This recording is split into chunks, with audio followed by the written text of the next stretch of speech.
Class 10th economics chapter 1 development Urdu notes part 2 human development. Human development एक social development है जिसका मकसद इंसानी ज़िंदगी के तमाम पहलुओं को उम्दा और बेहतर बनाना है। ह्यूमन डेवलपमेंट एक ह्यूमन सेंटर अप्रोच है जो ये बताता है कि अगर हम डेवलपमेंट करना चाहते हैं तो हमें अपने ह्यूमन पॉपुलेशन को डेवलप करना होगा। सेकंड पॉइंट, ह्यूमन डेवलपमेंट इस बात पर जोर देता है कि हमें ह्यूमन बींग्स के लिए वो तमाम मौक़े और फैसिलिटीज़ देनी चाहिए जिससे वो एक लॉन्ग लाइफ जी सकें, एजुकेशन और नॉलेज हासिल कर सकें और एक बेहतर और उम्दा मयारी ज़िंदगी हासिल कर सकें।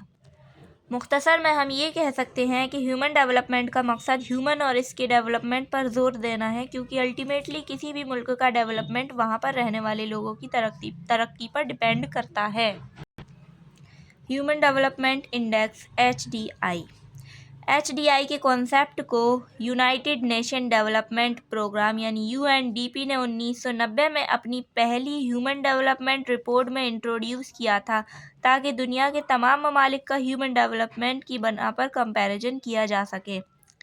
HDI नॉलेज, लॉन्जिविटी और स्टैंडर्ड ऑफ लिविंग का एक कम्युलेटिव मेजरमेंट है जो इन तीनों क्राइटेरिया के बेसिस पर दुनिया के तमाम ममालिक को आपस में कंपेयर करता है और ये बताता है कि ह्यूमन डेवलपमेंट के नज़रिए से कौन सा मुल्क टॉप कंट्रीज़ में आता है, कौन सा मीडियम ग्रुप में आता है और जो लोअर ग्रुप में आते हैं उन्हें अभी डेवलपमेंट के रास्ते पर आगे बढ़ना है।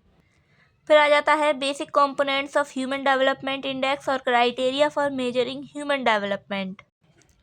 दुनिया के मुख्तलिफ ममालिक को ह्यूमन डेवलपमेंट की बना पर या उनके लेवल ऑफ ह्यूमन डेवलपमेंट को मेजर करने के लिए मंदरजा झेल 3 अहम बेसिक कंपोनेंट्स हैं। पहला कंपोनेंट है लॉन्जिविटी। इसका ताल्लुक इस बात से है कि इंसान जितनी लंबी और हेल्दी लाइफ जीता है, इसे हम लाइफ एक्सपेक्टेंसी इन ईयर्स में मेजर करते हैं। Now what is life expectancy? It is the average expected length of life of a person at the time of birth। यानी एक आम इंसान की एवरेज लाइफ क्या होती है या वो कितने साल लंबी ज़िंदगी जीता है। दूसरा कंपोनेंट है नॉलेज। इसका ताल्लुक लिटरेसी और एजुकेशन से है। इसे हम लिटरेसी परसेंटेज के ज़रिए मेजर करते हैं और लिटरेसी परसेंटेज को ग्रोस इनरोलमेंट रेशियो के ज़रिए निकाला जाता है। What is yours enrollment ratio? It means enrollment ratio for primary school, secondary school and higher education beyond secondary schools। इसी को उर्दू में करेंगे, यानी मुल्क में प्राइमरी स्कूल, सेकेंडरी स्कूल और हायर एजुकेशन में टोटल कितने लोग इनरोल्ड हैं और इन तीनों का टोटल GOS इनरोलमेंट रेट कहलाता है। वहीं तीसरा कंपोनेंट होता है standard of living.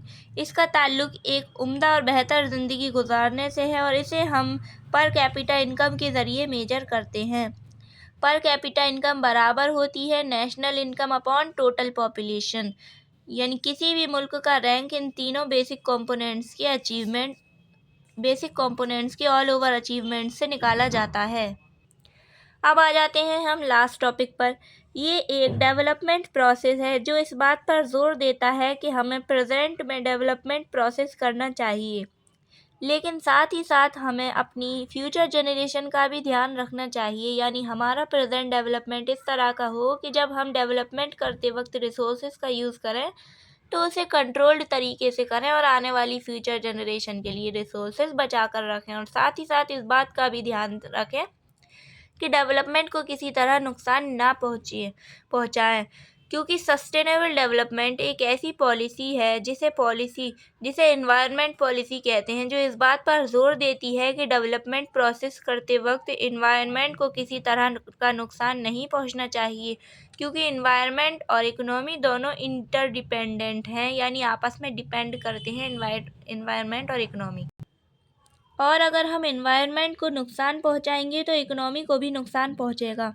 Sustainable development economic growth के लिए बहुत इम्पॉर्टेंट है, क्योंकि इकोनॉमिक ग्रोथ और इंडस्ट्रियलाइजेशन की वजह से हमारे नेचुरल रिसोर्सेज का एक्सेसिव एक्सप्लॉयटेशन होता है जो कि लिमिटेड है, और अगर हम इसी तरह से इनका इस्तेमाल करते रहे तो फ्यूचर में एक दिन ऐसा आएगा कि वो पूरी तरह से ख़त्म हो जाएंगी और फिर दुनिया के तमाम ममालिक की ग्रोथ खतरे में पड़ जाएगी।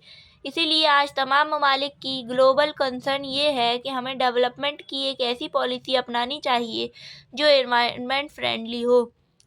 और इसी के मद्देनज़र दुनिया के तमाम ममालिक ने आपस में एग्रीमेंट साइन किए हैं, जैसे agreement of environment and agreement of climatic change and global warming वगैरह, ताकि प्रेजेंट जनरेशन के इंटरेस्ट को भी ध्यान में रखा जाए और फ्यूचर में आने वाली जनरेशन के लिए भी रिसोर्सेज को सेव करके रखा जा सके। और हाँ, अगर आपको ये वीडियो अच्छा लगा तो एक लाइक और सब्सक्राइब तो बनता है भाई, और हाँ, बेल आइकन दबाना मत भूलना ताकि हर नई वीडियो का नोटिफिकेशन आपको मिले। शुक्रिया दोस्तों।